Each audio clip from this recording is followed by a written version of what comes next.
This is Susan Wilbanks with blendedinsight.com. I am a holistic and integrative healing arts practitioner, an intuitive, and an energy healer. In this podcast, I share tips, tools, and suggestions that have helped me along my path in hopes of inspiring and helping you along yours. Let's get started with today's podcast topic. Hello, bright soul. Thank you so much for joining me on another podcast. We are coming into this year strong, and I want to thank you all for your support. All of you who have joined my High Vibe Healing Tribe on Patreon, thank you. I'm loving that so much. It's so fun. I don't know. It's just a really beautiful energy, and I'm so glad that you all came together to co-create with. And if you have not joined my Patreon, you can check the show notes below and follow the link and head on over. We'd love to have you. Also, thank you for your support, your reviews, your donations. It's important to start with gratitude because it really is oozing from my heart, and I hope you can feel that. And I want to talk about being a sensitive person in an insensitive world. I know this is a huge topic. It's something we kind of talk about every week in the comments or in private sessions or just amongst one another. And look, this has been a journey. I've shared it with you along this path. When I first got on this path, first of all, I know this is going to sound kooky, but when I got on the healing path, it was really natural for me. So I've had people over the years say, oh, you must have been a healer in your past life, or you had to have been, because a lot of the things that I know I wasn't taught, it just came to me. Even when I was learning Reiki all those years ago, and I've since moved on from Reiki, I almost feel like I need to do a video about why pranic healing is far more powerful than Reiki at this point. But in any case, I don't want to digress. So in any case, when I was learning Reiki, the person that I was learning from, when I was learning how to do it, I was picking up things that she didn't teach me. And I remember I was practicing on someone. She brought someone in for me to practice. And when I was doing Reiki on her, I was picking up all these colors and symbols, and I would just say it out loud because I didn't know. And they were looking at me confused, and they're like, how did you know that? I'm like, don't know.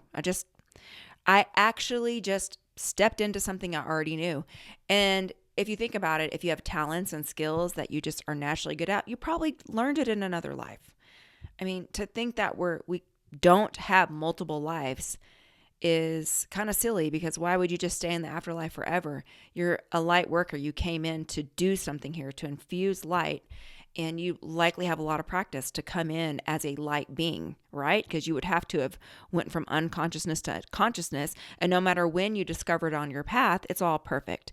So I said that to say, when I was learning Reiki, the reason I chose to learn it is because I was always super intuitive. So I also had mediumship stuff when I was little, and I didn't know what it was, and it scared everyone around me, and I was in a family with people who were unconscious. So they shut it down. They minimized it, discredited it, because they didn't understand it, which is fine because it taught me how to grow and actually internalize things. So it taught me how to survive, because when you are in an unconscious world, mostly if you're walking around saying and doing all these things, not only are you going to be an outcast, but you're also not going to be able to, I wouldn't have been able to serve in the military doing that. I mean, let's be honest, because it's a very survival based, lower chakra type of belonging. So it all served a purpose is my point. And there was a time when I had to shut that down and almost numb out just to function. And probably all of us have spent a portion of our life that way before we just realized, hey, this is who I am. These are my giftings. I can't change that. I need to embrace it. So it wasn't until later that I really leaned into it. So I was really good at reading people. I don't need cards. I can look at you and read you. It's something that I've always had. And even in my 20s, I would be in partnerships with people, and they would introduce me to someone, and I would think something's going on there. I know it. I don't like that person, or there's something inappropriate between you. And I would just blurt it out. And then of course, you're wrong, you're judgy. And I'd get all this, hey, you can see something. I don't like it. Let me shut it down. And I was always right. It would always turn out to be right. And then I went through a period of ignoring my intuition. It got me in deep do. Okay, bad. To include marrying my daughter's father, was my intuition was screaming like, don't do this. This is not good. Don't do it. He's not right for you. He's a I had all that stuff going on.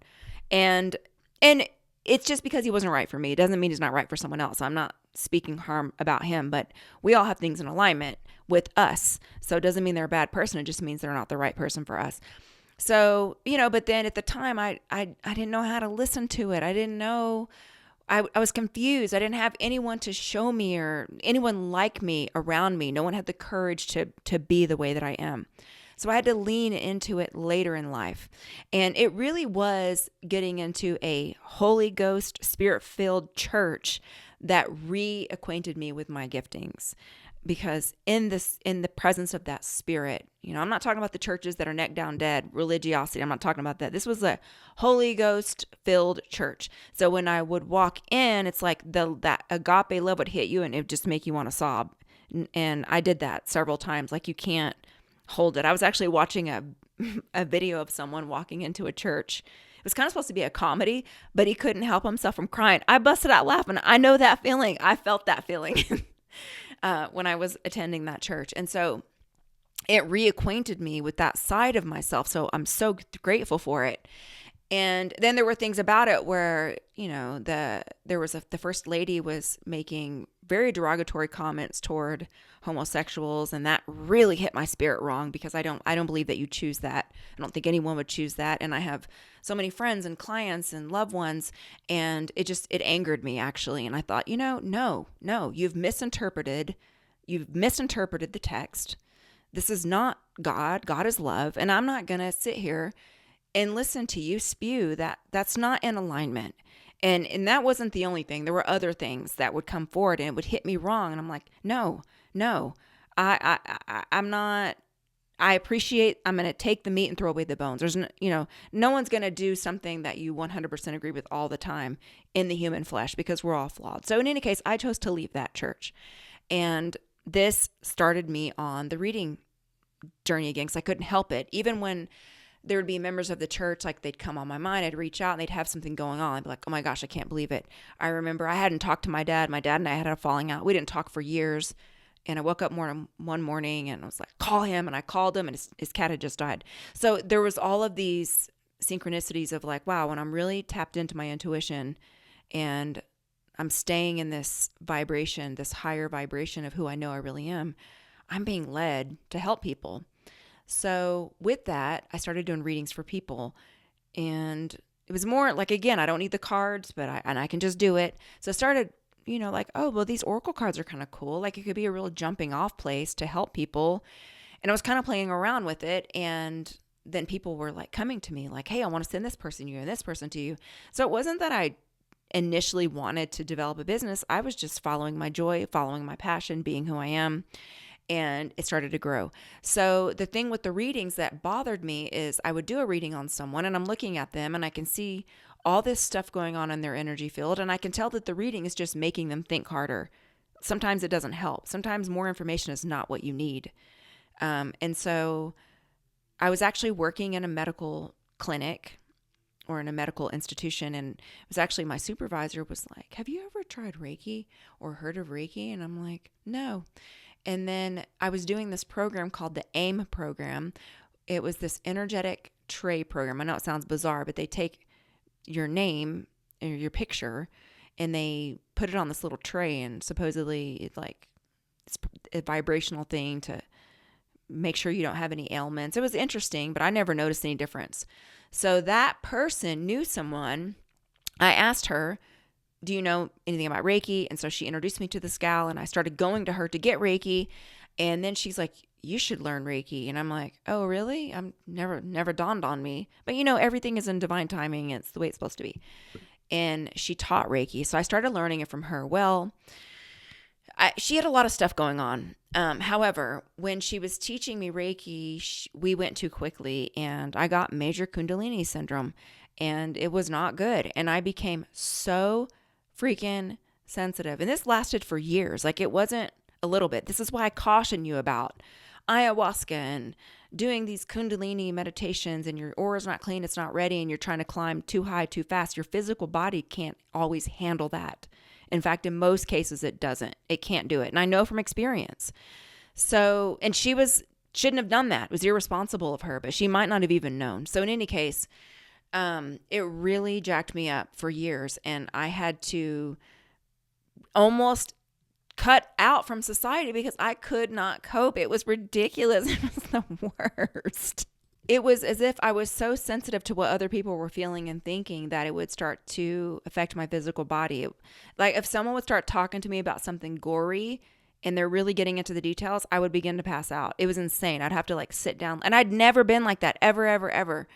And going into medical establishments where people are sick, and even trying to take my daughter to the doctor, I would start to shake. I would start to feel like I'm going to pass out. And all this stuff is going on internally. Everyone externally thinks I'm fine. But internally, I'm like, what is going on with me? I went to the doctor. I went to naturopaths. Oh my gosh. There's some chiropractor I was dating at the time. He tried to help me. He did like herbs and all this stuff. I mean, friends, like I was just all my money. I don't care. I can't function. Like just take it. Help me. No one could help me. Everyone's like, you're fine. Your tests are fine. No one had an answer. And it wasn't until years later, learning pranic healing and understanding energy systems, I can see exactly what happened. I cracked my webbings because I went too high. My body couldn't handle it. It's like, exploding your physical body, trying to put all this energy in, and I had to slowly repair it. So I said all that to say, I understand the sensitivity. I do understand it. And here's the thing. You weren't always that sensitive. You could have been born that sensitive. I get it. But the longer you're on this path, the sensitivity is really just consciousness. You're more conscious of it. You wouldn't have noticed it before, but you notice it now because you've awakened. It's almost like, so my mother used to hang wallpaper. She was a wallpaper hanger. When I would go into, I know wallpaper is an outdated thing, but it was popular in the 80s. So when I would walk into a room where someone had wallpaper, I wouldn't see anything. My mother would walk in and say, that's hung wrong, this corner's wrong, this is done improperly, and it would bother her because she noticed it because she's been attuned to it. She noticed it. It's just like if you learn a certain skill, no one else knows the skill, so they don't even notice it. You notice it. You notice everything they're doing wrong. Like if I watch a military movie, I'm like, oh my God, that would never happen. The rank is wrong. You don't do that. That's against the customs. Someone that didn't serve in the military, it's going to be nothing to them. The same is true for the work that you and I are doing. The world doesn't see it because they are not accustomed to it. They're not attuned to it. They haven't been trained in it, and they're just doing what they do. Now, your job as a light worker is to go out into the world and to positively influence the world. Now, I know in other times we've talked about, there's been, little spaces of our lives where we almost feel like we have to cut off because we're so affected by the world. Our role now and going forward in 2024 is to be so bright and strong through our meditation, energy healing, moving your physical body, eating high vibrational foods, making conscious contact, getting your instructions for the day every day, constancy of aim and effort, being disciplined, really committing to this path. You give from your overflow and you go out following your intuition, and you are a light servant. You are a servant of the light, and you influence the room. The room does not influence you. And having compassion for the fact that these are just people that are not on the path. And it doesn't mean that they're on a wrong path. They're just not on your path. And there was a time when you were not as aware as you are now. You're more aware now. So it's a little bit harder to pretend you're not aware. And that's the thing. Once you have the knowledge, you can't pretend you don't have it. Now, your inner circle is different. I'm very choosy about my inner circle because the thing with this is, we talk about this a lot. So the way that we talk about shielding a lot, and this is a lot to unpack, and I try to make it as general as possible on these platforms because it is so public and everyone's on different paths and different segments of their journey. So I'm not going to get super advanced because this is for the general public. Also, there's always a karmic effect of what I share. So in any case, your inner circle. So when people talk about doing shields, when I have shields, I do shield healings on my YouTube channel. And I do know some healers that don't believe in shields. The reason why is because it's like we want to be able to influence the room. We don't want to necessarily like have this big bubble around us to where we can't feel anything in or out. So when I do the shields, I make them internally impermeable. So any of your negative thoughts and feelings can go out of the shield because I don't want to create a bubble where everything's trapped in there. Also, you can break the shield with your own thoughts and emotions and behavior. So if you're a mess, a chaotic mess, you're going to be breaking your own shields probably as soon as I run the shield. So the key is to keep yourself clean and clear. Now, when you interact with people who are close to you or you engage in the emotion, you automatically break your shield. This is why the people closest to us can get under our skin, whereas other people maybe can't, because we have cords to them and we care what they think and we love them. So they can get through your shield anyway because you engage in it. You're in control of that shield anyway. So if I choose to engage, my emotions are bursting out, I'm going to break the shield. So yes, shields are really good, like when you're in a situation where you can feel your energy leaching, you're in public, and you don't really know what's going on. It can totally work, but it's not a substitute for actually keeping your aura clean, doing your character development, checking yourself, being mindful of what you're telling yourself. All the things that we talk about repetitively on this channel, we talk about it because it's important and it has to happen in order to be balanced. So with my inner circle, the people that I allow to get close to me, that I interact with on a daily basis, I'm incredibly selective because those people can raise me up or pull me down energetically. And I'm at a point in my journey where I can no longer be with people who are sapsuckers, who are not doing their own work, who refuse to be on the path. I've had seasons like that where I had people that just want to pull me down and, they kind of want a mother. They don't want to be a partner in friendship and otherwise. And because of, I continue to cultivate the light, I continue to do my practice, I'm continuing to advance and get bigger. So therefore, the people with me also have to get bigger or else we're going to be out of alignment. I had seasons when I had people in my inner circle that were not on the path. And because I was on the path, I was constantly giving them a healing crisis because we're out of a vibrational alignment. So me just walking in the room, they vomit all their stuff and they start lodging all their stuff in me because they're incredibly unhappy on the inside and refuse to do their work. And that is a personal journey. It's not something I can address in a public setting because deep down, you already know the answer. And that's the other thing. You already know the answer. And we all have lessons that we come in here to learn. Some of it's relationships, some of it's boundaries. It's personal to you. I can say I understand because I've been there. So the way that I had to deal with that situation was realizing that this person is wounded. It has nothing to do with me, but it's also not for me. So the way that you shift that is instead of going, why me? I want to change this person. Why won't they change for me? And all the victim stuff that people spiral and go down. It's okay. So I have really good information. This is where this person is. This is where I am. Do I want to stop and get off the path and go down to their level?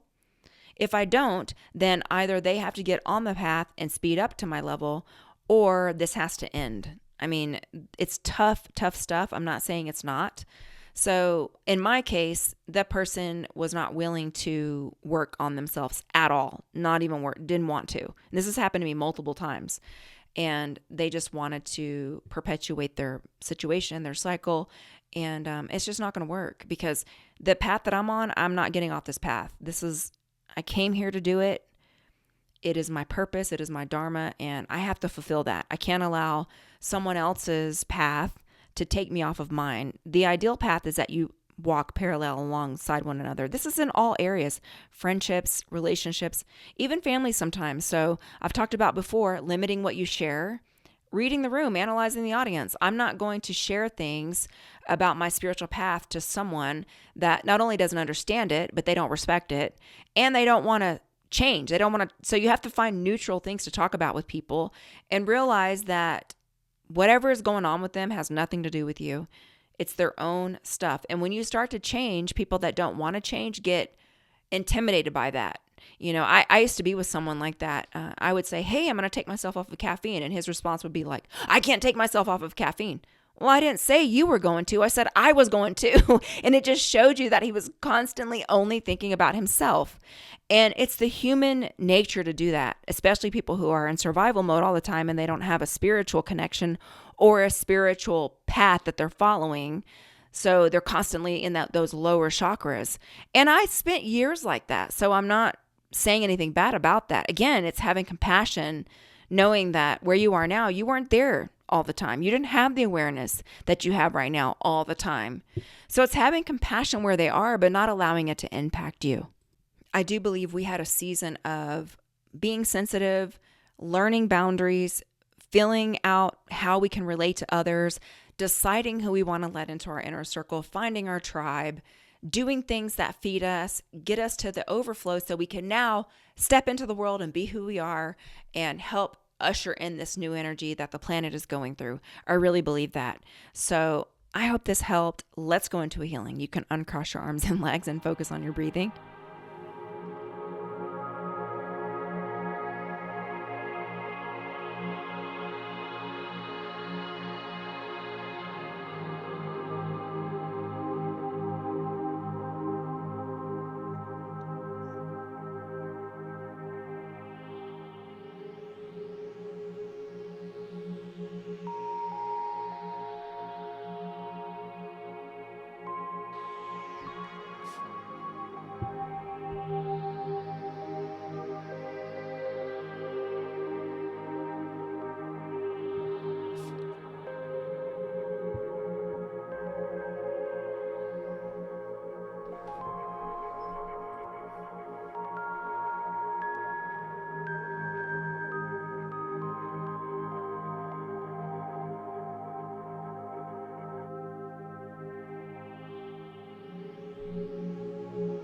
Okay, and so it is. And once again, we'd love to have you over in our High Vibe Lightworker tribe on Patreon if you feel led to join. And I wish you a beautiful week. Take care. Bye-bye.